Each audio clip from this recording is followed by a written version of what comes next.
غزوہ بدر کے موقع پر بنو قینقاع کی جلاوطنی کا معاملہ ہوا، غزوہ احد کے فوراً بعد بنو نذیر کی جلاوطنی کا معاملہ، جو بڑی تفصیل کے ساتھ ان آیات میں ہم نے پڑھا ہے۔ ظاہر ہے کہ اس کو کوئی ریوائز کرنے کی نہ ضرورت ہے اور نہ ہی وقت اس کا متقاضی ہے۔ بڑی تفصیل کے ساتھ وہ باتیں آئیں، خاص طور پر جو کھجوروں کے درخت کو کاٹا گیا تھا اس پر بڑا واویلا جو ہے بلند کیا تھا منافقین نے بھی اور یہودیوں نے بھی، کہ وہ کھجور کے درخت جو پھلوں سے لدے ہوئے ہیں وہ بھی کاٹے جا رہے ہیں۔ یہ تو آج تک کبھی نہیں دیکھا چشم فلک نے، ان درختوں کا کیا قصور ہے؟ لیکن یہ کہ جب اسی سورہ مبارکہ میں وہ آیت میں نازل ہو گئی کہ جو کچھ کر رہے تھے محمد صلی اللہ علیہ وسلم یا آپ کے حکم پر کیا جا رہا تھا، وہ اصل میں اللہ کا حکم تھا، فبإذن اللہ، وہ اللہ کے حکم سے تھا۔ تو گویا کہ مسلمانوں کو پھر ایک تسلی ہو گئی کہ یہ ایسا معاملہ نہیں ہے کہ ان لوگوں کا واویلا جو ہے اس کی وجہ سے متاثر ہوئے ہوں، جبکہ معلوم ہوا کہ یہ اللہ کے حکم سے ہوا۔ پھر یہ کہ اس میں مال فے کے بارے میں بڑی اصولی باتیں کی گئیں۔ مال غنیمت تو وہ ہے جو میدان جنگ میں جب کہ معرکہ ہو رہا ہو اور مشرکین یا کفار کو شکست ہو جائے تو اس موقع پر جو شے بھی حاصل ہوگی وہ مال غنیمت ہے، جس میں گھوڑے بھی ہیں، اونٹ بھی ہیں، اسلحہ بھی ہے، ساز و سامان بھی ہے۔ لیکن یہ کہ مال فے کسے کہتے ہیں کہ جس میں لڑائی اور جنگ کی نوبت ہی نہ آئے، جیسا کہ اسی معاملے میں ہوا تھا بنو نذیر کا، جب محاصرہ کر لیا گیا اور تقریباً 10 دن گزر گئے اور اس کے بعد انہوں نے ہینڈز اپ کیے اور وہاں سے باہر نکل آئے کہ ہم اپنے آپ کو حوالے کرتے ہیں محمد کے صلی اللہ علیہ وسلم۔ اور اس کے بعد پھر حضور کا حکم ہوا تھا کہ جو یہاں سے لے جانا چاہتے ہو اپنے ساتھ لے جاؤ، لیکن یہ کہ اب یہاں مدینہ میں تم نہیں رہ سکتے، مدینہ کے مضافات میں بھی۔ لہذا نتیجہ کیا نکلا کہ وہاں انہوں نے ہجرت کی اور جا کر کہیں خیبر کے قریب آباد ہو گئے۔ لیکن یہ جو اب ان کے قلعے بھی حاصل ہوئے تھے، ان کی جائیدادیں بھی جو ملی تھی مسلمانوں کو، جبکہ کوئی جنگ نہیں ہوئی، تو یہ اصل میں مال غنیمت نہیں تھا بلکہ مال فے تھا، اور یہ کل کا کل ڈسپوزل پر تھا محمد رسول اللہ صلی اللہ علیہ وسلم کی، جبکہ مال غنیمت کے بارے میں اصول جو ہے متعین کر دیا گیا 10ویں پارے کا آغاز۔ وَاعْلَمُوا أَنَّمَا غَنِمْتُم مِّن شَيْءٍ فَإِنَّ لِلَّهِ خُمُسَهُ وَلِلرَّسُولِ، جان لو کہ جو بھی مال غنیمت تمہیں حاصل ہوتا ہے اس میں سے 1/5 حصہ اللہ اور اللہ کے رسول، گویا کہ محمد رسول اللہ صلی اللہ علیہ وسلم کے اختیار میں، اور بقیہ جو مال غنیمت ہوگا وہ تمام جو لوگ بھی جنگ میں شریک ہوئے تھے اس میں تقسیم کر دیا جائے گا۔ لیکن اب جس موقع پر گویا کہ جنگ کی تو نوبت نہیں آئی، لہٰذا وہ مال فے شمار ہوا، اور اس کی پوری کیٹیگریز ہم نے پڑھ لی ہیں کہ وہ مہاجرین جو اپنا سب کچھ گھر بار چھوڑ کر جو ہے وہ مکہ سے آئے تھے، وہ اولین مستحق ہیں اس مال فے کے۔ پھر یہ کہ وہ جنہوں نے پناہ دی تھی ان مہاجرین کو، جنہیں انصار مدینہ کہتے ہیں، ان کا ذکر بھی آ گیا، والذین تبوؤا الدار والایمان من قبلہم یحبون من ہاجر الیہم، یہ تو انتہائی شدید محبت کرتے ہیں اپنے مہاجر بھائیوں کے ساتھ، اور ان کے لیے ایثار اور قربانی کے جو مثالیں انہوں نے قائم کی ہیں چشم فلک نے آج تک کوئی نقشہ تو نہیں دیکھا تھا۔ اور پھر اس کے بعد یہ ہے کہ بعد میں آنے والے بھی گویا کہ مال فے اب جو نبی اکرم صلی اللہ علیہ وسلم کا اس دنیا سے وصال ہونے کے بعد اب جو بھی معاملہ ہوگا اس کے بارے میں حضرت عمر رضی اللہ تعالی عنہ نے، خاص طور پر نوٹ کیجئے کہ حضرت عمر کے زمانے میں فتوحات اتنی ہوئی ہیں کہ تقریباً کوئی 40 لاکھ مربع کلومیٹر کا علاقہ جو ہے وہ مسلمانوں کے زیر نگی آ گیا۔ شام بھی فتح ہو گیا، عراق بھی فتح ہو گیا، اور کتنے ہی ممالک جو ہیں وہ فتح ہوئے۔ تو اس موقع پر مشاورت کی ہے حضرت عمر رضی اللہ تعالی عنہ نے، اور اس میں گویا کہ اب یہ بھی اکثر و بیشتر وہ معاملات ہوئے کہ مقابلہ ہوا ہی نہیں، اس لیے کہ مسلمانوں کی اتنی دھاک بیٹھ چکی تھی کہ مسلمان افواج جب پہنچتی تھی تو لوگوں کو معلوم ہوتا تھا کہ اب سوائے غارت گری کے یا خون بہانے کے اور کچھ حاصل نہیں ہوگا، لہذا وہ علاقے مفتوح ہو گئے۔ حضرت عمر رضی اللہ تعالیٰ عنہ نے پھر اس موقع پر مشاورت کر کے گویا کہ وہ جو بھی اموال حاصل ہوئے تھے، جو مملکتیں جو فتح ہوئی تھیں، اس کے بارے میں فیصلہ کر دیا یہ سب کا سب جو اسلامی ریاست اور اسلامی حکومت ہے اس کے اختیار میں ہے۔ اس لیے کہ ایک نزاع پیدا ہوا تھا کہ یہ زمینیں بھی ان مسلمان مجاہدین میں تقسیم ہونی چاہیے اور ان کی جو بھی بستیاں تھیں ان کو بھی تقسیم ہونا چاہیے، لیکن نہیں، حضرت عمر رضی اللہ تعالیٰ عنہ کچھ اختلاف ہوا تھا بعض صحابہ کی طرف سے، لیکن یہ کہ بہرحال پھر فیصلہ ہو گیا۔ اور واقعہ یہ ہے کہ یہ فیصلہ جو حضرت عمر نے کیا تھا رضی اللہ تعالیٰ عنہ، اگر یہ نہ ہوتا تو بدترین قسم کی جاگیردارانہ نظام جو ہے وہ مسلط ہو جاتا، اس لیے کہ فوجی تو چند ہزار تھے اور جو علاقہ مفتوحہ تھا وہ لاکھوں مربع میل میں تھا، تو اب اس کی اگر کہیں تقسیم کی جاتی ہے تو آپ نوٹ کر لیجئے کہ ہر فوجی کے حصے میں کیا کچھ نہ آتا۔ لہذا گویا کہ ان تمام چیزوں کو وہ اموال فے میں اب شمار ہوں گی، وہ جائیدادیں بھی، اگرچہ حضرت عمر رضی اللہ تعالیٰ نے یہ بھی فیصلہ کیا کہ جو زمین جس شخص کی ہے، خواہ وہ یہودی ہے، عیسائی ہے، جو بھی ہے، وہ وہی موجود رہے گا، زمین جو ہے وہ سرکاری تحویل میں چلی جائے گی، اس شخص کو اجازت ہوگی کہ وہاں بیٹھ کر جو ہے وہ کاشتکاری بھی کرے، اور اس کے جو کاشتکاری سے جو حاصل ہوگا تو اس سے جزیہ وصول کیا جائے گا اور اس سے ایک خاص حصہ وصول کر لیا جائے گا۔ گویا کہ جو بدل ہوگا اس بات کا کہ وہ اس علاقے کے شہری ہیں اور ان کی بھی حفاظت کی جاتی ہے اور جملہ شہری حقوق انہیں حاصل ہیں۔ تو حضرت عمر رضی اللہ تعالیٰ عنہ کے دور میں یہ فیصلہ ہوا کہ یہ تمام زمینیں اور املاک جو ہیں وہ مال فے کے طور پر شمار ہوں گی۔ اس کے بعد چند آیات اور ہم نے پڑھی تھی، اور اس میں بہت، جسے آپ کہیے کہ قیامت تک کے لیے مسلمانوں کے لیے، تمام انسانوں کے لیے جو ہدایت موجود ہے، خاص اس پس منظر میں اگر رکھے تو وہی مال فے جو ہے وہ اس کی بنیاد بنتا ہے۔ ما آتاکم الرسول فخذوہ وما نہاکم عنہ فانتہوا، رسول جو فیصلہ کر دیں، جس شخص کو جو عنایت فرما دیں بنو نذیر کے چھوڑے ہوئے املاک میں سے، تو اسی پر قناعت کرو۔ اور اس میں اس بات کو بھی ذہن میں رکھیے کہ نبی اکرم صلی اللہ علیہ وسلم نے خصوصی طور پر خیال رکھا ہے مہاجرین کا، اور ان کو جو ہے اس میں سے جو بھی یہودی چھوڑ کر گئے تھے اس میں سے وافر حصہ ان کو عطا فرمایا ہے۔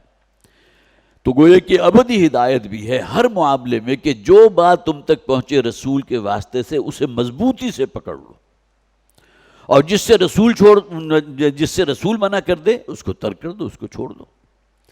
تو یہ وہ آیات ہیں، بلکہ آیات کے حصے ہیں کہ جو ہم نے پڑھے، جس میں ابدی ہدایت بھی ہے، اور خاص طور پر یہ بنو نذیر کا جو معاملہ ہوا تھا جلا وطنی کا، اس کے پس منظر میں مال فے کے بارے میں بھی۔ اب آئیے آخری 3 آیات کی طرف۔ یہ آخری رکوع بہت جامع ہے، بہت سے حضرات کو یہ یاد بھی ہوگا۔ یا ایھا الذین آمنوا اتقوا اللہ ولتنظر نفس ما قدمت لغد واتقوا اللہ ان اللہ خبیر بما تعملون۔ اللہ کا تقوی اختیار کرو اہل ایمان، شروع میں بھی تقوی، اس آیت کے آخر میں بھی تقوی، واتقوا اللہ، پھر دوبارہ فرمایا گیا۔ اور پھر یہ کہ آنے والا جو کل ہے، یہ زندگی دنیا میں جو تم گزار رہے ہو وہ آج ہے، اس لمحے میں تم زندہ ہو، عمل کر سکتے ہو، خواہ وہ نیکی کا عمل ہو خواہ بدی کا عمل ہو، تمہارا اختیار ہے۔ یہ آج ہے کہ جس میں ہم زندہ ہیں، سانس لے رہے ہیں، اور کل کون سا ہوگا؟ جو مرنے کے بعد شروع ہو جائے گا۔ وہ عالم برزخ بھی اس میں آ گیا، پھر یوم حشر بھی آ گیا، اور اس کے بعد پھر عالم آخرہ بھی آ گیا۔ تو آنے والا جو کل ہے اس کے لیے بھی کچھ پونجی جمع رکھو۔ وَلْتَنْظُرْ نَفْسٌ مَّا قَدَّمَتْ لِغَدٍ، انسان کو سوچنا چاہیے، اس بات کو استحضار میں رکھنا چاہیے کہ وہ مرنے کے بعد کی زندگی ہے، اس کے لیے بھی کچھ سرمایہ جمع کیا یا نہیں کیا، وہاں کے لیے کیا بھیجا۔ ما قدمت، جو شے تم نے آگے بھیجی ہے اس کے بارے میں فکر کرو، وہ نیکیاں ہیں، بھلائیاں ہیں یا گناہ ہیں، فسق و فجور ہے۔ واتقوا اللہ، اور اللہ کا تقوی اختیار کرو۔ ان اللہ خبیر بما تعملون، اللہ تعالیٰ باخبر ہے تمہارے ایک ایک عمل سے۔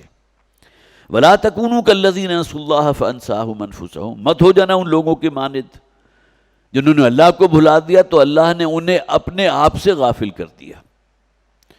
آدم کو جتنی بلند تخلیق کے اوپر، تکریم پر جو پیدا کیا گیا تھا، وہ شرف آدمیت کا لبادہ اس نے بالکل چاک کر دیا اور حیوانوں کی سطح پر اتر آیا۔ اور انسانوں میں ایسے جسے آپ کہیے کہ اصلاً حیوان ہے لیکن دیکھنے میں انسان نظر آتے ہیں، خواہ وہ درندگی کا معاملہ ہو، خواہ دل کی سختی کا معاملہ ہو، خواہ شہوت کا معاملہ ہو، انسان جب ان گناہوں کے اندر مبتلا ہوتا ہے ثم رددناہ اسفل سافلین، تو وہ حیوانوں کو اور درندوں کو اور خنزیروں کو بھی پیچھے چھوڑ جاتا ہے۔ وہ اصل میں نتیجہ کس کا ہے کہ اپنی عظمت سے انسان جو ہے بالکل تہی دامن ہو گیا کہ اس نے اللہ کو بھلا دیا، محاسبہ اخروی کا احساس اس کے ذہن سے نکل گیا۔ وہ جو فرمایا گیا نا کہ یہ موت کو یاد رکھو، اس لیے کہ موت تو ایسی حقیقت ہے جو آ کر رہے گی، اور انسان کے اوپر اگر یہ خیال غالب رہے، مسلط رہے کہ کسی لمحے بھی مجھے موت آ سکتی ہے، تو اب اس کا جو انداز ہوگا اور جس طرح محتاط طرز عمل اس کا ہوگا، جس طرح وہ زندگی گزارے گا، اس کا آپ تصور کر سکتے ہیں۔ ان اللہ خبیر بما تعملون، اللہ تعالیٰ جانتا ہے، خوب باخبر ہے تمہارے ایک ایک عمل سے۔ لا یستوی اصحاب النار و اصحاب الجنہ، اصحاب النار اور اصحاب الجنہ تو برابر نہیں ہو سکتے۔ اس دنیا میں وہ لوگ کہ جو اللہ کے فرما بردار ہیں، متقی ہیں، حرام و حلال کی تمیز قائم رکھنے والے ہیں، اس دنیا سے خواہ کچھ نہ بھی لے سکیں، لیکن آخرت میں تو اللہ تعالیٰ کا پختہ وعدہ ہے نا ان سے، وہ ابدی زندگی ان کی سنور جائے گی۔ اصحاب الجنت هم الفائزون، یہ جو جنت والے ہیں، جو کامیاب اور فوز و فلاح سے ہمکنار ہونے والے ہیں، یہی ہیں اصل میں کہ جو مراد پانے والے ہیں، فائزون، اپنی منزل تک پہنچنے والے۔ لو انزلنا هذا القرآن على جبل لرأيته خاشعا متصدعا من خشیۃ اللہ، اگر ہم اس قرآن کو نازل کر دیتے کسی پہاڑ پر تو تم دیکھتے کہ وہ دب جاتا اور پھٹ جاتا اللہ کی خشیت سے۔ یہ تو انسان کا معاملہ ہے کہ اس نے اس کو، بلکہ نبی اکرم صلی اللہ علیہ وسلم کی آپ سیرت کا مطالعہ کیجئے تو وہاں تو جب نزول وحی کا جو وقت ہوتا تھا وہ بھی نبی اکرم صلی اللہ علیہ وسلم پر بڑا شاک گزرتا تھا، اس معنی میں کہ آپ کے اوپر ایک لرزہ سا بھی طاری ہو جاتا تھا، آپ کے جسم مبارک سے جو ہے پسینہ پھوٹ بہتا تھا۔ بعض روایات میں یہ ہیں کہ حضور کسی اونٹنی پر سوار ہیں اور عین انہی لمحات کے اندر وہی حضور پر نازل ہوئی ہے، تو وہ اونٹنی اتنا بوجھ محسوس کرتی تھی کہ وہ کھڑی نہیں رہ سکتی تھی، بیٹھ جاتی تھی۔ اسی طرح ایک موقع پر حضرت ابوبکر صدیق رضی اللہ تعالیٰ عنہ حضور کے ساتھ کسی سفر میں تھے، اور حضور نے چونکہ تکیہ تو ساتھ تھا نہیں، لہٰذا حضرت ابوبکر کی ران پر حضور نے اپنا سر رکھا ہوا تھا۔ انہی لمحات کے اندر وہی نازل ہوئی، تو حضرت ابوبکر فرماتے ہیں رضی اللہ تعالیٰ عنہ، مجھے ایسے محسوس ہوا، اس قدر دباؤ اور پریشر اور بوجھ تھا میری ران کے اوپر کہ مجھے لگتا تھا کہ میری ہڈی ٹوٹ جائے گی۔ اب یہ وہ کیفیات ہیں جو بہرحال نبی اکرم صلی اللہ علیہ وسلم پر نزول وحی کے وقت جو ہے وہ آپ ان میں سے گزرتے تھے۔ یہاں فرمایا گیا اگر قرآن کو ہم کسی پہاڑ پر نازل کر دیتے تو تم دیکھتے کہ وہ دب جاتا اور پھٹ جاتا اللہ کی خشیت سے۔ وَتِلْكَ الْأَمْثَالُ نَضْرِبُهَا لِلنَّاسِ، یہ مثال اللہ نے بیان کی ہے، ورنہ یہ کہ یہ قرآن جس قدر عظیم ہے، یہ اللہ کا کلام ہے، اور ہم مسلمانوں میں سے ہر شخص کے گھر کے اندر یہ قرآن موجود ہے، لیکن اگر ہم ہی اس سے غافل ہیں، یہ عظیم کلام اللہ جو پہاڑ پر نازل کیا جاتا تو وہ پھٹ جاتا، لیکن ہم اس سے اعراض برت رہے ہیں، اسے پڑھنے کو تیار نہیں، اس کو سمجھنے کو تیار نہیں، اس پر عمل کرنا تو بہت دور کی بات۔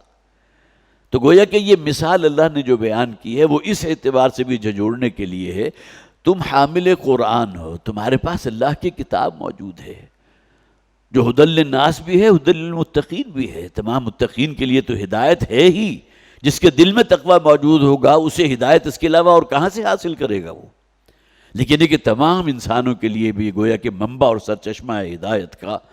وَتِلْكَ الْأَمْثَالُ نَضْرِبُهَا لِلنَّاسِ لَعَلَّهُمْ يَتَفَكَّرُونَ، یہ مثالیں ہم بیان کرتے ہیں لوگوں کے لیے تاکہ وہ غور و فکر کریں، کچھ تو ان کے اندر کوئی ہلچل پیدا ہو، کچھ تو اللہ کے کلام کی عظمت کا جو ہے کوئی ادراک ان کے اندر پیدا ہو۔ وَاللَّهُ الَّذِي لَا إِلَٰهَ إِلَّا هُوَ عَالِمُ الْغَيْبِ وَالشَّهَادَةِ۔ اب یہ 3 آیات ہیں، بڑی عظیم آیات، اور اس کے بارے میں مسند احمد میں روایت موجود ہے، ابن کثیر اپنی تفسیر میں لے کر آئے ہیں، کہ جس میں نبی اکرم صلی اللہ علیہ وسلم نے فرمایا جو شخص بھی صبح اٹھنے کے بعد 3 مرتبہ اعوذ باللہ من الشیطان الرجیم، 3 مرتبہ یہ بسم اللہ الرحمن الرحیم ایک مرتبہ، اور اس کے بعد یہ 3 آیات پڑھتا ہے، تو حضور فرماتے ہیں کہ اللہ تعالیٰ 70,000 فرشتوں کو مقرر فرما دیتا ہے کہ جو اس کے لیے دعائیں کرتے رہتے ہیں، اور فرشتوں کا اہل ایمان کے حق میں دعا کرنا قرآن حکیم میں اور مقامات سے بھی ثابت ہے کہ جو اہل اللہ ہیں، جو اہل تقوی ہیں، جو دیندار ہیں، جو اس دنیا میں مشقت برداشت کر رہے ہیں لیکن اللہ کے دین پر کاربند ہیں، ان کے لیے اللہ تعالیٰ نے گویا کہ فرشتوں کو بھی ذریعہ بنا دیا، وہ بھی ان کے لیے استغفار کر رہے ہیں۔ تو 70,000 فرشتے صبح سے شام تک اس شخص کے لیے استغفار کرتا ہے جو ان 3 آیات کو پڑھتا ہے، اور ظاہر ہے کہ جب عرب پڑھے گا تو اسے معلوم بھی ہے کہ ان 3 آیات کی عظمت ہے کیا۔ اس میں جو اسماء حسنہ کا جو بہت خوبصورت گلدستہ ہمارے سامنے آ رہا ہے، ایک ایک اس میں اللہ کا جو نام ہے، جو صفات ہیں، جو اپنے عروج پر ہیں، انسان اگر اس کا کوئی تخیل کر سکے تو انسان کے اوپر ہیبت طاری ہوتی ہے۔ ان 3 آیات کے اندر 17 اسماء حسنہ ہیں، بلکہ ایک جو اسم ہے العزیز وہ چونکہ 2 مرتبہ آیا ان 3 آیات کے اندر، تو اسے شامل کر لیں تو 18 مرتبہ۔ اس میں سب سے پہلا جو ہے هو اللہ، وہ اللہ الذی لا الہ الا ہو، کہ جس کے ساتھ کوئی شریک نہیں ہے، کوئی معبود نہیں سوائے اللہ کے، معبود حقیقی۔ یہ اللہ کا صفاتی نام ہے یا ذاتی نام ہے، اس کے بارے میں اختلاف ہے۔ الہ کسے کہتے ہیں؟ معبود کو کہتے ہیں۔ قرآن حکیم میں کتنے مقامات پر آیا، وہ لوگ جو معبود تراش لیتے ہیں، اللہ کے سوا اوروں کو اپنا جو ہے رب قرار دے دیتے ہیں۔ تو الہ معبود ہوا، الہ سے پہلے الف لام لگ گیا، الالہ جو اللہ بن گیا۔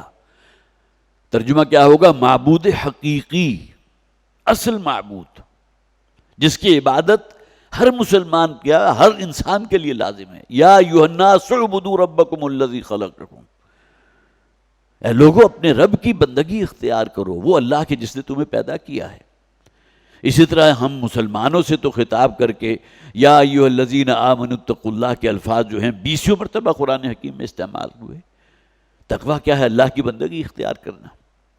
تو ایک مراد تو یہ ہے کہ الہ سے پہلے الف لام لگ گیا تو اللہ بن گیا، اس حوالے سے یہ ذاتی نام ہے اللہ کا۔ صفت بھی بن گئی کہ معبود، عبادت کے لائق جو ہستی ہے وہ معبود حقیقی جو الالہ ہے، جو اللہ بن گیا۔ اسی طرح الہ یلہ کے اصطلاح جو عربی زبان میں آتا ہے، کسی کی طرف جو ہے بڑی محبت کے ساتھ، بڑی اپنائیت کے ساتھ اور اپنی تمام احتیاجات کا مرجع اس کو سمجھتے ہوئے اس کی طرف لپکنا۔ کسی جانور کے، کسی گائے بھینس یا اونٹ کے کسی بچے کو اس کی ماں سے دور کر دیجیے، جو دودھ پیتا بچہ ہو، تو جیسے ہی آپ اس کو چھوڑیں گے تو وہ فوراً لپکے گا اپنے ماں کی طرف اور جا کر وہاں تھنوں میں جا کر منہ مارے گا، اس لیے کہ اسے معلوم ہے کہ ماں جو ہے اس کے لیے حفاظت کا منبع اور سرچشمہ بھی ہے، اور اس کے علاوہ یہ کہ اس کی دنیا میں جو غذا ہے اس کا بندوبست بھی اللہ تعالیٰ نے ماں کے جو ہے جو بھی میموری گلینڈز ہوتے ہیں اس کے اندر رکھ دیا ہے۔ تو الہ الفصیل الی امہ، عربی زبان میں یہ اصطلاح استعمال ہوتی تھی کہ کسی بچے کا اپنی ماں کی طرف لپکنا۔ اب گویا کہ اپنی احتیاج کا وہ سمجھتا ہے کہ میری تمام احتیاجیں جو ہیں وابستہ ہیں میری ماں کے ساتھ، وہ اس کو پورا کر دے گی۔ تو وہ ذات اور وہ ہستی کے جس کی طرف انسان جو ہے لپکتا ہے، اس لیے کہ وہی ہے کہ جس نے اس کو تخلیق فرمایا، اور وہی ہے کہ جو اس کے لیے حاجت روا بھی ہے، مشکل کشا بھی ہے۔ وَإِذَا مَرِضْتُ فَهُوَ يَشْفِينِ، اگر انسان بیمار ہوتا ہے تو شفا کون دیتا ہے؟ وہ اللہ کی ذات دیتی ہے۔ اسی طرح ایک مفہوم اس کے اندر وہ بھی ہے کہ جس میں وہ ذات کے جس کی کنہ تک انسان نہ پہنچ سکا، متحیر ہو جائے، حیران ہو جائے کہ جس نے اس پوری کائنات کو بنایا ہے، جس نے چاند اور سورج بنایا، وہ خود کتنا عظیم ہوگا۔ یہ سورج ہماری زمین سے تقریباً 4 لاکھ گنا بڑا ہے، اور اس کے اندر جو آگ دہک رہی ہے وہ ہزاروں لاکھوں کروڑوں نہیں، اربوں سال سے دہک رہی ہے۔ وہ ایندھن کہاں سے فراہم ہو رہا ہے؟ یہ جو شعلہ جوالا جو ہے جس کے ہم مرہون منت ہیں، یہ سورج نہ ہو تو ہماری فصلیں نہ پکنے، یہ سورج نہ ہو تو بخارات جو ہیں وہ بادلوں کی شکل میں آسمان کی طرف نہ اٹھیں۔ یہ سورج جو ہے گویا کہ ہم سراپا محتاج ہیں سورج کے۔ اس چراغ کو اگر گل کر دیا جائے تو پھر کہیں زندگی زمین پر باقی نہیں رہے گی۔ باقی کہیں کسی کرے کے اوپر کوئی زندگی موجود ہے تو اس کے معاملات الگ ہوں گے، لیکن اس زمین کے اوپر تو حیات کا کوئی وجود ممکن نہیں اگر سورج موجود نہ ہو۔ تو جس ذات نے سورج بنایا جو زمین سے لاکھوں گنا بڑا ہے، اس کی طاقت کا اور اس کی تخلیق اور خلاقیت کا کوئی اندازہ کیا جا سکتا ہے؟ تو وہ ذات کے جس میں انسان گم ہو جائے اور اسے کچھ سمجھ نہ آئے، اس ذات کی صفات جو ہیں وہ ایسی ہیں کہ جو انسان کو متحیر کرتے ہیں۔ اور اس بات کو نوٹ کیجئے، یہ لفظ اللہ قرآن حکیم میں 2690 مرتبہ آیا ہے۔ گویا کہ جسے آپ کہیں گے کہ اسماء حسنی میں سب سے پہلے هو اللہ، وہ اللہ کہ جس کا کوئی ساجی اور جس کا کوئی شریک نہیں ہے، عالم الغیب والشہادہ، وہ ہر چھپے اور حاضر کا جاننے والا ہے۔ اللہ کے لیے کوئی شے غیب نہیں ہے۔ غیب تو ہمارے لیے ہے نا کہ ہمارے محدود وسائل بھی ہیں، ذرائع بھی محدود ہیں، معلومات بھی محدود ہیں۔ آنکھ اگر بند ہو جائے تو مجھے کچھ پتہ نہیں کون شخص آیا کون چلا گیا۔ اسی طرح معاملہ بہت سی اور چیزوں کا ہے، محدودیت کی معاملہ کہ اگر کہیں سامنے کوئی پردہ آ جائے تو ہمیں کچھ معلوم نہیں اس کے پیچھے کیا ہو رہا ہے، جبکہ اللہ تعالیٰ کے لیے کوئی شے غیب میں نہیں ہے۔ ہر شے بیک وے آن جو ہے وہ اس کے سامنے موجود ہے، ہر شے شہادہ ہے۔ یہ تو زمانوں کے تصور جو ہے وہ بھی ہمارے لیے ہے نا، ماضی ہے، اب حال ہے، اب مستقبل ہوگا۔ اللہ کے لیے تو زمانہ نہیں، اسے تو معلوم ہے۔ تو اللہ کی صفت علم کا کوئی ہم احاطہ کر ہی نہیں سکتے۔ ہمارا یہ چھوٹا سا جو دماغ ہے یا جو ذہن ہے وہ اللہ کی صفت علم کے بارے میں کوئی تصور قائم ہی نہیں کر سکتا۔ ہاں الفاظ قرآن حکیم نے استعمال کیے ہیں، یعلم ما یلج فی الارض وما یخرج منہا وما ینزل من السماء وما یعرج فیہا، وہ جانتا ہے بارش کا ایک قطرہ بھی اگر زمین میں جذب ہوتا ہے وہ بھی اللہ کے علم میں ہے۔ زمین میں سے کوئی چھوٹا سا جو ہے سرسراتا ہوا کوئی کیڑا نکلتا ہے وہ بھی اللہ کے علم میں ہے۔ کسی درخت کا پتا بھی اگر اپنے تنے سے جدا ہوتا ہے، شاخ سے زمین پہ گرتا ہے، وہ بھی اللہ کے علم میں ہے۔ اب اس سے زیادہ انداز قرآن حکیم تو استعمال نہیں کر سکتا۔ تو صفت علم کے حوالے سے عالم الغیب والشہادہ، وہ جاننے والا ہے، علم رکھتا ہے ہر چھپے اور حاضر کا۔ هو الرحمن، وہ الرحمن ہے۔ دیکھیے یہ دو صفات جو ہیں رحمان اور رحیم، یہ میں نے خاص طور پر نوٹ کیا تھا۔ قرآن حکیم میں یہ جو اللہ کی صفت رحمت ہے، اس سے جو ماخوذ ہے رحمت، اسی طرح رحمان ہے، الرحیم ہے، اسی طرح جو ہے بہت سے اور الفاظ ہیں اسی رحمت سے نکل رہے ہیں۔ تو قرآن حکیم میں بے شمار الفاظ ہیں کہ جو صفت رحمت سے ماخوذ ہیں۔ اگر صرف رحمان کو لیں تو رحمان کے الفاظ گویا کہ اللہ کا صفاتی نام ہے نا، جس کے اندر اللہ کی رحمت کی صفت جو ہے ایک جوش مارنے کی کیفیت میں ہے۔ وَرَحْمَتِي وَسِعَتْ كُلَّ شَيْءٍ، میری رحمت تو ہر شے کو اپنی آغوش میں لیے ہوئے ہے۔ اور رحمان کا یہ جو جسے آپ کہیے کہ جو وزن ہے عربی زبان میں آتا ہے کسی شے میں مبالغے کی انتہا، گویا کہ صفت رحمت اللہ تعالیٰ کی ذات میں ایک ٹھاٹے مارتے ہوئے سمندر کی طرح اور جوش اور ہیجانی کیفیت کے ساتھ موجود ہے۔ اور رحیم وہی صفت رحمت ہے کہ جس کے اندر ایک دوام ہے، ایک ہمیشگی ہے۔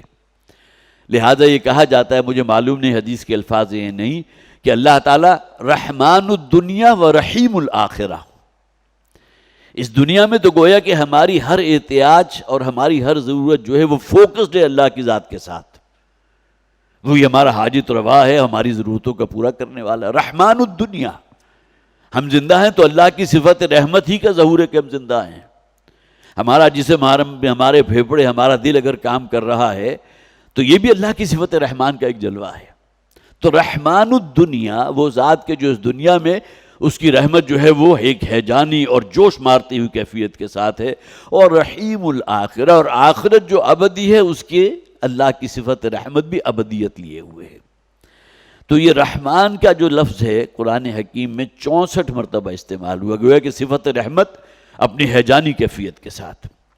هو الرحمن الرحیم، رحیم اسی جو جسے آپ صفت مشبہ کہیں گے اس کے اندر ایک دوام ہے۔ اور یہ رحیم کا لفظ قرآن حکیم میں 115 مرتبہ استعمال ہوا۔ اس کے بعد فرمایا هو اللہ الذی لا الہ الا هو، وہی الفاظ جو پچھلی آیت میں ہم نے پڑھے، وہی اللہ ہے کہ جس کے سوا کوئی معبود نہیں، بندگی سوائے اس کی اور کسی کی نہیں۔ الملک، ملک کسے کہیں گے؟ بادشاہ۔ الملک کون ہوا؟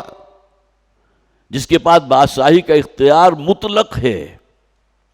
اس دنیا میں تو کوئی بھی بادشاہ ہوگا تو کسی ملک پر ہوگا، کسی بستی کا کوئی سردار ہوگا۔ فرض کیجئے کہ پوری دنیا جو ہے وہ ایک سوسائٹی کی شکل اختیار کر لیتی ہے، تو اس بادشاہ کا زور کس پر چلے گا؟ اس دنیا کے رہنے والوں پر۔ جبکہ اللہ تعالیٰ بادشاہ مطلق ہے، یہ پوری کائنات اس کے کنٹرول میں ہے، اس پوری کائنات پر اس کا حکم چل رہا ہے، وہ بادشاہوں کا بادشاہ کہہ لیجئے۔ واللہ الذی لا الہ الا ہوا الملک القدوس۔ قدس کا لفظ آتا ہے عربی زبان میں پاکیزگی کے لیے، جس میں کوئی عیب نہ ہو۔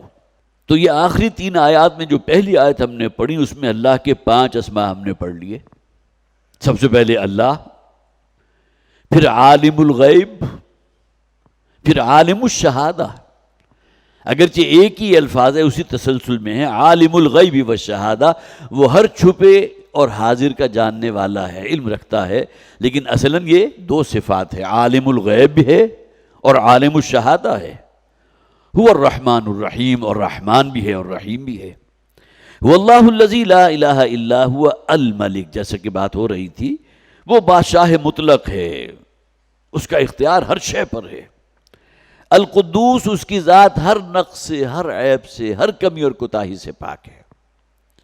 السلام، سلامتی ہی سلامتی ہے۔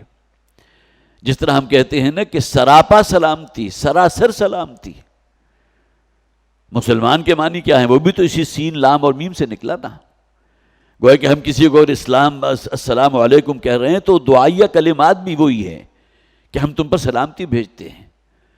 تو وہ ذات جو سراپا سلامتی ہی سلامتی ہے، السلام، یہ قرآن حکیم میں 1 مرتبہ استعمال ہوا۔ القدوس قرآن حکیم میں 2 مرتبہ استعمال ہوا، سورہ جمعہ میں بھی اور یہاں بھی۔ یہ اسماء حسنہ کا میں خاص طور پر ذکر کر رہا ہوں کہ الرحمن جو ہے وہ قرآن میں آیا ہے 64 مرتبہ، الرحیم 115 مرتبہ آیا، اسی طرح الملک جو ہے 3 مرتبہ آیا، القدوس 2 مرتبہ آیا، السلام 1 مرتبہ آیا، المؤمن، امن دینے والا، امن بخشنے والا۔ یہ ایمان جو ہے اصل میں باطنی امن اور چین اور سکون کی کیفیت ہے۔ الذین آمنوا ولم یلبسوا ایمانہم بظلم اولئک لہم الامن وہم مہتدون۔ وہ لوگ جو ایمان لاتے ہیں اور اس میں پھر کسی تشکک اور ریب اور ارتیاب اور سب سے بڑھ کر کسی ہلکے سے ہلکے نوع کے شرک میں بھی ملوث نہیں ہوتے، تو اللہ تعالیٰ پھر ان کے دلوں میں وہ سکون عطا فرماتے۔ اولئک لہم الامن وہم مہتدون، اور یہ وہ لوگ ہیں کہ جن کے لیے واقعتاً امن ہے، چین ہے اور سکون ہے۔ المومن اللہ کا نام ہے، امن دینے والا، امن بخشنے والا۔ یہ بھی قرآن حکیم میں صرف اسی ایک مقام پر استعمال ہوا۔ المہیمن، ہیمن یہیمن آتا ہے کسی شے کے اوپر نگران کے طور پر کسی کو اپنی نگرانی میں رکھنا۔ قرآن حکیم میں بھی سورہ مائدہ میں آیت نمبر 48 میں قرآن کے لیے بھی لفظ آیا مہیمن علیہ۔ ذکر ہو رہا ہے حضرت موسیٰ علیہ السلام کو اللہ تعالیٰ نے تورات عطا فرمائی، حضرت عیسیٰ علیہ السلام کو انجیل عطا فرمائی، لیکن یہ آخری کلام جو ہے یہ قرآن حکیم، یہ اصل میں مہیمنن ہے، یہ ان کے اوپر ایک نگران ہے۔ جو کچھ تحریفات ہو چکی تھی ان دونوں کتابوں کے اندر، ظاہر ہے ان کی حفاظت کا اللہ نے ذمہ نہیں لیا تھا، لیکن یہ کہ جو بھی اس کے اندر تحریفات ہو چکی تھی، جس طرح حق کا جو ہے کتمان کیا گیا تھا، چھپایا گیا تھا، تو قرآن نے آ کر گویا کہ ان تمام چیزوں کو زائل کر دیا۔ مہیمن ہے قرآن، پہلی کتابوں کے اوپر ایک نگران کے طور پر اللہ تعالیٰ نے اپنا ایک کلام نازل فرمایا۔ تو مہیمن وہ ذات کے جو پوری طرح ہر شے کی نگرانی کر رہی ہو۔ العزیز، یہ صفت اللہ تعالیٰ کی العزیز ہے، وہ زبردست ہے۔ العزیز جس کے اوپر کسی اور کا کنٹرول نہ ہو اور ہر شے اس کے کنٹرول میں ہو۔ جسے ہم کہتے ہیں نا بالادست، ایک بالادست ہے، ایک زیر دست ہے۔ تو اللہ تعالیٰ کی ذات العزیز ہے، نہ صرف بالادست ہے بلکہ اس پہ الف لام اگر لگ گیا تو اس سے اوپر کسی بالادستی کا آپ تصور کر ہی نہیں سکتے۔ جیسے کہ میں نے عرض کیا تھا کہ اللہ تعالیٰ کی صفات کے حوالے سے ہمارا محدود ذہن جو ہے اس کا ادراک کر ہی نہیں سکتا۔ اس کی صفات اس کی ذاتی ہیں، اس کی صفات قدیم ہے، ہمیشہ سے ہیں، اور اس کی صفات لامحدود ہے، تو ہمارے محدود سے ذہن کے اندر لامحدود کا تصور آ ہی نہیں سکتا. جس کی جیسا کہ میں نے ابھی مثال دی ہے کہ درخت سے اگر ایک پتا بھی گرتا ہے، قرآن حکیم کی آیت ہے نا، وَمَا تَسْقُطُ مِن وَرَقَةٍ إِلَّا يَعْلَمُهَا، ایک پتا بھی اگر درخت سے گزر رہا ہے تو وہ بھی اللہ تعالیٰ کے علم میں ہے. تو ہم تو اس کا تصور نہیں کر سکتے. ہر وقت لاکھوں نہیں، کروڑوں نہیں، اربوں پتے زمین پر گر رہے ہیں. امازون کے جنگلات کا کبھی آپ تصور کیجئے، جہاں جو ہے سورج کی کرنیں زمین تک نہیں پہنچتی، اور کتنی گھنی شاخیں ہوتی ہیں، کتنے پتے ہوتے، کتنے پتے نیچے گر رہے ہیں. ہمارا ذہن تو اس کا تصور نہیں کر سکتا. تو اللہ کے صفات جو ہیں اس کی ذات کی طرح قدیم بھی ہیں، لامحدود بھی ہیں، اور اس کی ذاتی بھی ہیں. تو المہیمن نگرانی کرنے والا، العزیز 64 مرتبہ قرآن حکیم میں اللہ کا یہ اسم بیان کیا گیا ہے. العزیز ہے، بالا دست ہے، بڑی قوت والا ہے. الجبار، کسی کو اپنی طاقت اور زور کے ذریعے اپنے کنٹرول میں کر لینا. ظاہر ہے کہ اللہ کا کنٹرول کتنا ہے کہ زمین سے لاکھوں گنا بڑے کرے بھی ایک مدار میں گردش کر رہے ہیں. کتنی فورس چاہیے ہوگی اس کو اس مدار کے اندر برقرار رکھنے کے لیے، ہم تصور ہی نہیں کر سکتے. آپ کسی رسی کے سرے کے اوپر جو ایک صرف اینٹ باندھ کر ذرا گھما کر دیکھیے، آپ اس کو ایک دائرے کی شکل میں حرکت دے رہے ہیں نا. ہمارا زمین بھی سورج کے گرد ایک دائرے کی شکل میں ہے. یہ نہیں ہے کہ زمین جو ہے بھاگی دوڑی جا رہی ہے اور کائنات میں کہیں سے کہیں نکل گئی. کوئی قوت ہے کہ جس نے اسے جکڑا ہوا ہے کہ جو اپنے مدار سے باہر نہیں نکل رہی. اس 2 کلو کی اینٹ کو اپنے مدار کے اندر رکھنے کے لیے کتنی طاقت چاہیے، اور کجا یہ پوری زمین نہیں بلکہ زمین سے لاکھوں گنا بڑے کرے، کس قدر اس کو پاور اور طاقت چاہیے اس کے مدار میں برقرار رکھنے کے لیے. تو کسی کو اپنے زور اور طاقت کی بنیاد پر ایک نظام میں لے آنا، اس کو جکڑ لینا، اس کو اپنے کنٹرول میں کرنا، یہ جبار ہے. یہ بھی قرآن حکیم میں صرف اسی مقام پر اللہ کی یہ صفت ہے جباریت جو یہاں آئی. المتکبر، کبر کسے کہتے ہیں؟ برتری اور کسی کی بڑائی. اللہ سے بڑھ کر تو کوئی برتر نہیں ہے، اللہ سے بڑھ کر کوئی بڑا نہیں ہے. لیکن یہی معاملہ جو ہے برتری اور بڑائی اگر مخلوقات میں سے کسی کے اندر آ گئی، وہ اپنے آپ کو برتر سمجھنے لگا، اپنے آپ کو بڑا سمجھنے لگا، تو یہ اصل میں کبر ہے، یہ غرور ہے، یہ گھمنڈ ہے جو اللہ تعالیٰ کو انتہائی ناپسند ہے. اور وہ حدیث آپ نے بارہا سنی ہوگی، حدیث قدسی کے الفاظ ہیں، حضور نے فرمایا الکبر ردائی، یہ کبر جو ہے یہ میری چادر ہے. جو شخص بھی مخلوقات میں سے، مخلوقات سے مراد مکلف تو ہم ہیں نا، انسان ہیں، یہ جنات ہیں، فرشتے تو مکلف نہیں ہیں، ان کے اندر گناہ کی طرف کوئی ترغیب ہے ہی نہیں، سرے سے موجود نہیں. تو ان مخلوقات کے اندر میں جو بھی شخص جو ہے، جو ذات بھی اس کو اختیار کرے گی بڑائی اور برتری، گویا کہ اپنے آپ کو برتر سمجھے، اپنے آپ کو بڑا سمجھے، تو یہ وہ غرور ہے کہ جو اللہ کو ناپسند ہے. لیکن المتکبر اللہ کی صفت ہے، اور یہ بھی قرآن حکیم میں صرف اسی مقام پر اللہ تعالیٰ کی اسماء حسنہ میں سے یہ اسم آیا المتکبر. گویا کہ یہ بڑائی اور برتری اگر کوئی شے ہے تو یہ جسے آپ کہیے بتمام کمال جو ہے یہ جامع پورا آتا ہے اللہ تعالیٰ کی ذات کے اوپر. سبحان اللہ عما یشرکون.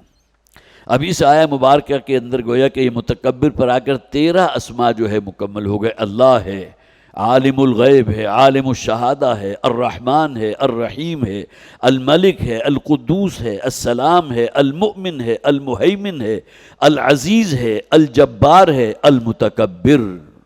سبحان اللہ عما یشرکون. اور اللہ تعالیٰ پاک ہے، بہت بلند و بالا ہے ان تصورات سے جو شرکی عقائد اور شرکیہ تصورات ان لوگوں نے گھڑ لیے ہیں. انہوں نے سمجھا جس طرح عام بادشاہ ہوتے ہیں، اللہ تعالیٰ بھی کوئی بادشاہ ہے لیکن بہت بڑا بادشاہ ہے.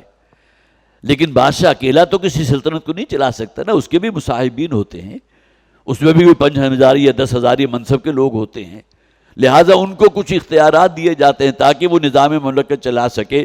تو اسی طرح اللہ تعالیٰ نے کچھ نائب بنا دیے ہیں فرشتوں کی شکل میں. ہمیں کیا ضرورت ہے اللہ کو پکارنے کی؟ ہم فرشتوں کو پکاریں گے، ہمارے کام وہ نکال دیں گے. تو سبحان اللہ عما یشرکون. یہ تمام صفات کا بیان کرنے کے بعد فرمایا گیا اللہ تعالیٰ کے لیے جو بھی معاملات، جو عقائد اور جو نظریات ان لوگوں نے اپنے ذہنوں میں پالے ہوئے، اللہ تعالیٰ ان سے بہت اعلیٰ و عرفہ ہے، برتر ہے۔ واللہ الخالق البارئ المصور، اب یہ آخری آیت مبارکہ ہے، وہی ہے اللہ۔ دیکھیے پہلی آیت جو ہم نے پڑھی وہ بھی شروع هو اللہ الذی لا الہ الا ہو، اگلی آیت هو اللہ الذی لا الہ الا ہو، اب یہ آخری آیت کا آغاز بھی بالکل اسی انداز میں ہو رہا ہے، هو اللہ الخالق البارئ المصور له الاسماء الحسنى، وہی اللہ ہے جو الخالق بھی ہے، الباری بھی ہے، المصور بھی ہے۔ مولانا مودودی رحمۃ اللہ نے بڑی خوبصورت اس کی مثال دی ہے، جس طرح کوئی انجینئر ہوتا ہے، کوئی آرکیٹیکٹ ہے، اس کے ذہن میں کوئی تصور آیا مجھے یہ عمارت بنانی ہے، اب وہ ایک تصور جو ہے اس کے ذہن کی تخلیق ہے، اب اس کو وہ نوک پلک اس کی سنوار رہا ہے، اس تصور کو مزید ریفائن کر رہا ہے، اور اس کے بعد اس کے نقشے بنائے جاتے ہیں کہ اب یہ میں نے بلڈنگ جو ہے اس کا پورا سٹرکچر جو ہے اب یہ پلان اس کا بن گیا، اس کی بلڈنگ جو ہے اس کے بنیادی خد و خال اس میں واضح ہو گئے۔ اس کے بعد مرحلہ آتا ہے اس بلڈنگ کو بنانے کا، اس کے لیے کھدائی ہو رہی ہے، براء کا لفظ آتا ہے کسی شے کو نکالنا، تو الخالق الباری انہوں نے اصل میں اس کا کانٹیکٹ جو ہے اس کے ساتھ رکھا ہے کہ جس طرح کسی عمارت کے لیے کوئی شخص جو ہے اپنے ذہن کے اندر اس نقشہ بناتا ہے، تو الخالق کے معنی اس معنی میں یہ ہوئے کہ وہ جو پروسیجر ہے کسی بلڈنگ کو بنانے کا، اس میں سب سے پہلے وہ نقشہ بنانا، ذہنی تخلیق جو اس کے ذہن میں ہے، اور اس کے بعد اس کو زمین میں کھدائی کر کے یا اس کی تعمیر کرنا، اس کو نکالنا، اور اس کے بعد پھر اس کی نوک پلک جو ہے اس کو سنوار دینا، المصور۔ تو گویا کہ وہی عمل تخلیق ہے کہ جس کے تین مراحل یہاں بیان کیے گئے، الخالق بھی ہے، الباری بھی ہے، المصور بھی ہے، اور یکے بعد دیگرے یہ تینوں مراحل جو وہ آتے ہیں۔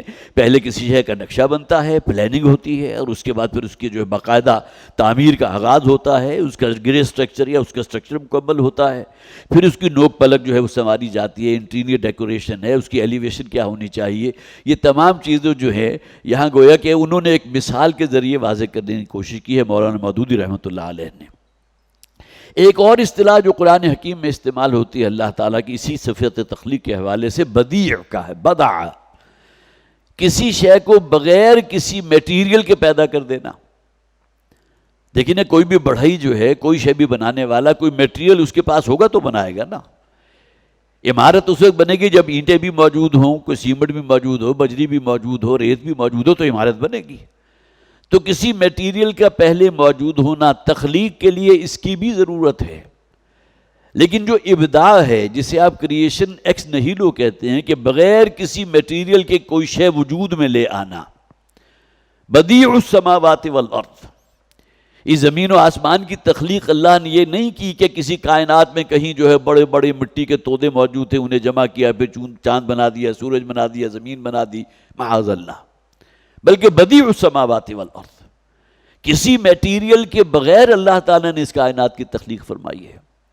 ہم تخلیق کے عمل میں میٹیریل سے ہوئے گزرے بغیر جو ہے وہ کام کر ہی نہیں سکتے، یہ ہماری محدودیت ہے۔ تو یہ خالق کی اصطلاح بھی اللہ کے لیے استعمال ہوئی، بدیع السماوات والارض، زمین و آسمان کو بدیع بغیر کسی شے کے پیدا کر دیا۔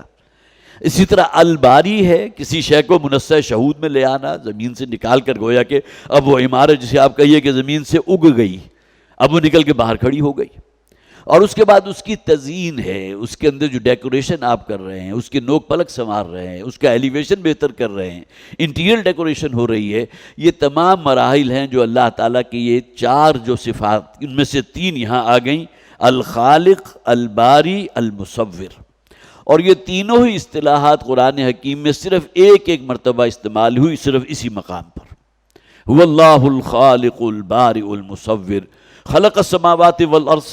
گویا کہ اللہ کی صفت تخلیق کا ذکر تو قرآن حکیم میں بے شمار مقامات پر ہے۔ خلق الانسان، انسان کی بھی تخلیق اللہ نے فرمائی۔ تو تخلیق کا لفظ جو ہے یا اصطلاح یہ قرآن میں استعمال ہوئی ہے، لیکن الخالق اللہ کے اسماء حسنہ میں سے جو نام ہے الخالق، یہ قرآن حکیم میں یہی استعمال ہوا، الخالق بھی، الباری اور المصور۔ لہ الاسماء الحسنہ، اور تمام اچھے نام اسی کے ہیں۔ کسی خیر کا، کسی اچھائی کا، کسی حسن کا، کسی خوبصورتی کا آپ تصور کیجئے تو بتمام و کمال اللہ کی ذات میں موجود۔ اس بات کو ذہن میں رکھیے کہ اللہ تعالیٰ کی ذات کیسی ہے اس کے بارے میں ہم کوئی تصور قائم نہیں کر سکتے۔ ہاں اللہ کو پہچانتے ہیں اس کی صفات کے حوالے سے، وہ علی کل شیء قدیر ہے، بکل شیء علیم ہے۔ اسی طرح وہ الخالق ہے، ہر شے کا پیدا کرنے والا ہے، علی کل شیء قدیر، ہر شے کی قدرت رکھنے والا ہے، ہر شے کا علم رکھنے والا ہے۔ تو یہ جو بھی اسماء حسنی ہیں وہ اصل میں ذریعہ بنتے ہیں اللہ کو پہچاننے کا۔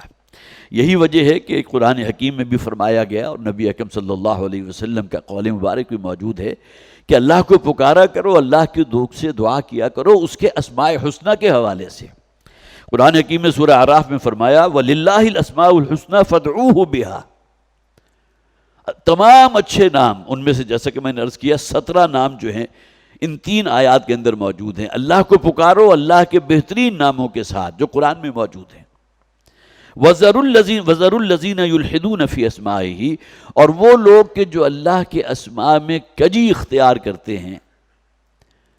اب ظاہر ہے کہ مشرکین کے اندر ایسے لوگ موجود تھے نا جو اللہ کو برے ناموں سے بھی پکارتے تھے، جیسے قرآن میں کہا گیا نا کہ ان کے جو بھی معبود ہیں، ان کے جو دیوی دیوتا ہیں، ان کے بارے میں نامناسب الفاظ تم نہ کہا کرو، اس لیے کہ پھر یہ جواباً تمہارے معبود اللہ کے لیے بھی جو ہے برے الفاظ استعمال کریں گے۔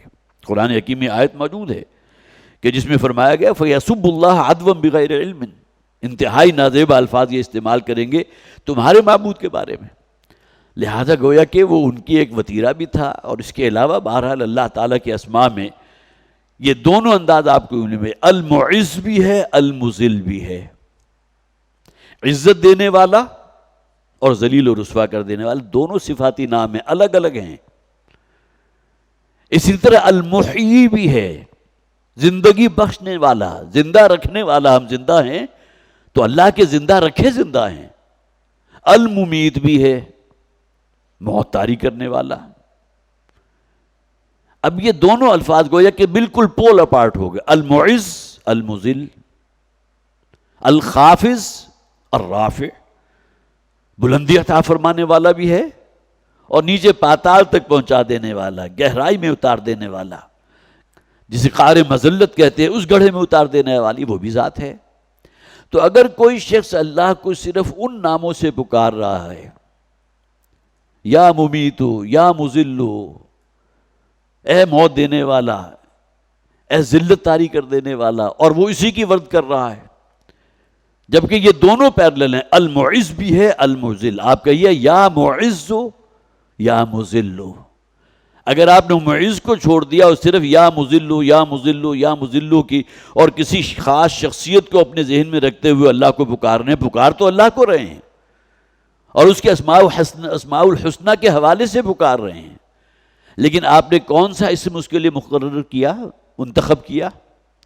وہ ہے کہ جس کے اندر بہرحال المذل، اگر وہ معز ہے، عزت دینے والا ہے، تو ذلت و رسوائی بھی اس کے اختیار میں ہے۔ اگر وہ زندگی دینے والا ہے تو موت دینے والی بھی وہ ذات ہے۔ تو گویا کہ اللہ کا جو مثبت نام ہے ان کو چھوڑ کر جو اس کی وہ صفت ہے کہ جو اس کی اپوزٹ ہے، اس کے حوالے سے اگر اللہ کو پکاریں گے تو یہ بھی ایک نوع کا الہاد ہوگا، یہ کجی اختیار کر رہے ہیں اللہ تعالیٰ کے اسماء میں۔ یہ جو یہاں فرمایا گیا نا وَلِلَّهِ الْأَسْمَاءُ الْحُسْنَى فَادْعُوهُ بِهَا وَذَرُوا الَّذِينَ يُلْحِدُونَ فِي أَسْمَائِهِ۔ اے نبی صلی اللہ علیہ وسلم، اگرچہ کلام چونکہ اللہ کا ہے اور حضور ہی مخاطب ہیں اس کے، لیکن ہر مسلمان جو ہے اس کا مخاطب ہے کہ اللہ کو پکارو، وَلِلَّهِ الْأَسْمَاءُ الْحُسْنَى، اس لیے کہ تمام اچھے نام اللہ کے ہیں، اور چھوڑ دو ان لوگوں کو، دفع کرو ان لوگوں کو جو اللہ کو برے ناموں سے پکارتے ہیں یا اللہ کے ناموں میں کجی اختیار کرتے ہیں۔